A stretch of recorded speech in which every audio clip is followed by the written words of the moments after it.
Good afternoon, everyone. We start this hour with the debate coming to a head this week on Capitol Hill. The House is gearing up to send a COVID relief bill to the Senate. Included in it is the Democrats' plan to mandate a $15 federal minimum wage. But there are growing signs in the Senate that the plan may not make it in the final bill after receiving pushback from several senators, including Democratic Senator Joe Manchin. So what happens next? Joining us now to discuss is Bloomberg News reporter Jarrell Dillard, who covers Congress for U.S., and Bloomberg economist Andrew Husby joining us as well. Jarrell, I want to start with you. Tell us a little bit about the conflict that's surrounding the minimum wage hike right now. Does it have a chance of derailing this relief bill? Yeah, so Democratic senators, like you said, such as Kirsten Sinema and Joe Manchin, have raised concerns about the minimum wage hike, which could threaten the measure. With the process of budget reconciliation, Democrats need a simple majority to pass the bill. So with the 50-50 split in the Senate and the vice president holding the tie-breaking vote, if all Republicans vote no on the bill, every Democrat will have to vote yes. And so GOP senators are opposed to this. Senators Mitt Romney and Tom Cotton have proposed legislation to raise the minimum wage instead to $10, but that is also attached to stricter immigration controls, which many Democrats will likely take issue with. Hey, Andrew, come on in here and just talk about the economic effect that this would have if the United States were indeed to increase the minimum wage, which, by the way, has not been increased in a very long time and is still just about a little over $7 an hour. Sure. Thanks for having me on.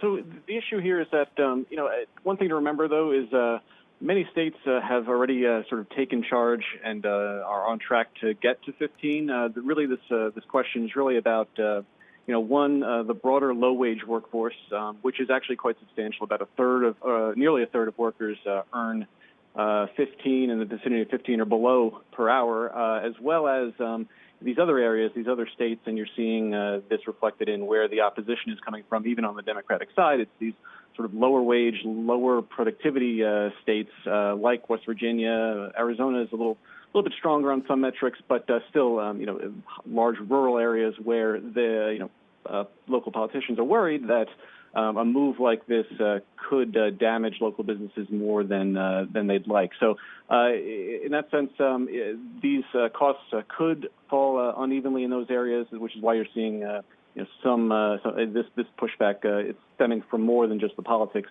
There is some underlying economics at play here too. Hey, Jarrell, does what ends up happening now? I mean, help us out here. If Democrats and Republicans, or Democrats and Democrats, can't come to an agreement when it comes to the minimum wage, does it get pulled from the package? So right now they're trying to figure that out. Reconciliation is a way for Congress to pass fiscal legislation with a simple majority in the Senate. So right now they're waiting to hear from the Senate parliamentarian to see if this will actually qualify for the bill. Majority and minority staff held a meeting with the parliamentarian this morning to discuss the minimum wage hike, but there is no ruling yet and there is no timing for it. Yesterday, Senator Bernie Sanders, who is the chair of the Budget Committee, he said that he expects the parliamentarian to rule on it as soon as today, but again, the timeline on that isn't clear.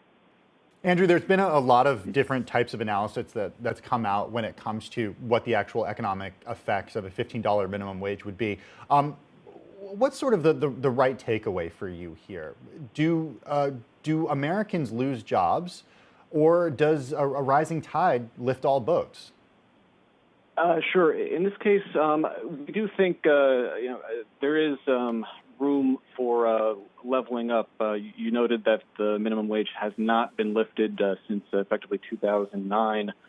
The issue is that over time, purchasing power erodes. Inflation is still marching higher, so that $7.25 is worth even less now. So if you look at comparison to the U.S.'s own history, when minimum wage was much higher in inflation-adjusted terms back in the late 60s, or you look at international comparisons where a handy benchmark we think and also appears in the literature is that the ratio of, say, minimum pay to median pay should be around 50%. That's a good benchmark for your low earners, and your new labor force entrants aren't risking falling too far behind. And right now, the U.S. stands at about 30%, and a minimum wage hike towards 15. We think once you get into the vicinity of 14, 15, that gets you to that 50% level. So those concerns, I think, are a bit overblown in terms of the amount of job loss, but in some areas they will be worse than others.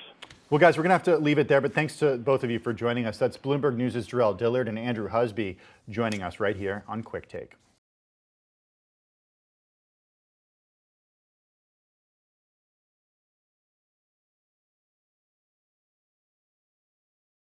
The biggest stories the moment they happen from around the globe. Subscribe to Bloomberg Quick Take now for insight in an instant.